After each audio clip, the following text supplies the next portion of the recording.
எசேக்கியேல் அதிகாரம் 9. எருசலேம் தண்டிக்கப்படல். அவர் என் செவிகளில் உரத்த குரலில், நகருக்கு தண்டனை வழங்குவோரே, நீங்கள் ஒவ்வொருவரும் கொலை கருவியை கையிலேந்தி நெருங்கி வாருங்கள் என்றார். இதோ 6 ஆள்கள் வடக்கு நோக்கி இருக்கும் மேல் வாயிலின் வழியாக வந்தனர். ஒவ்வொருவர் கையிலும் ஒரு கொலை கருவி இருந்தது. அவர்களுடன் நார்பட்டு உடுத்தி எழுதும் மைக்கூட்டை இடையில் வைத்திருந்த ஒருவனும் இருந்தான். இவர்கள் உள்ளே வந்து வெண்கல பீடத்தின் அருகில் நின்றனர். அப்பொழுது இஸ்ரேலின் கடவுளின் மாட்சி அது தங்கியிருந்த கெருபுகளை விட்டு மேலெழுந்து இல்லத்தின் வாயிற்படிக்கு வந்தது. உடனே ஆண்டவர் நார்பட்டு உடுத்தி எழுதும் மைக்கூட்டை தம் இடையில் வைத்திருந்த அம்மனிதரை அழைத்தார்.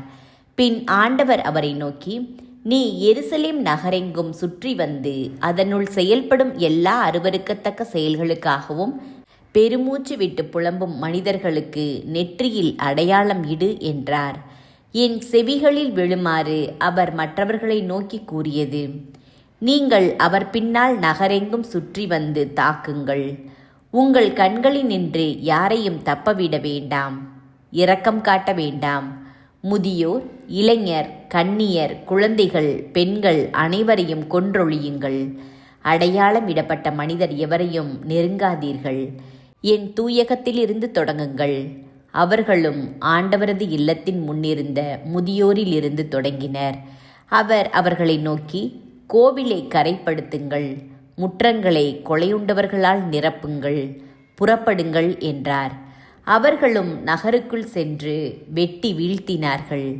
அவர்கள் வெட்டி வீழ்த்தி கொண்டிருந்த போது நான் மட்டும் தனியே இருந்தேன். நானோ முகம் குப்பர விழுந்து, ஆ தலைவராகிய ஆண்டவரே, நீர் சீற்றத்தை எருசலேமின் மீது கொட்டி இஸ்ரேலில் எஞ்சியிருப்போர் அனைவரையும் அழித்து விடுவீரோ என்று கத்தினேன். அவர் என்னை நோக்கி, இஸ்ரேல் யூதா வீட்டார்களின் குற்றம் மிக மிக பெரியது. நாடு இரத்தப் பழிகளால் நிறைந்துள்ளது. நகரில் புரட்டு மலிந்துள்ளது. ஏனெனில் ஆண்டவர் நாட்டை கை நெகிழ்ந்து விட்டார். அவர் எதையும் காண்பதில்லை என சொல்லிக் கொள்கின்றனர். ஆகவே என் கண் அவர்களுக்கு இரக்கம் காட்டாது. நான் அவர்களை தப்பவிடேன். அவர்களின் வழிமுறைகளை அவர்களின் தலைமீதே சுமத்துவேன் என்றார்.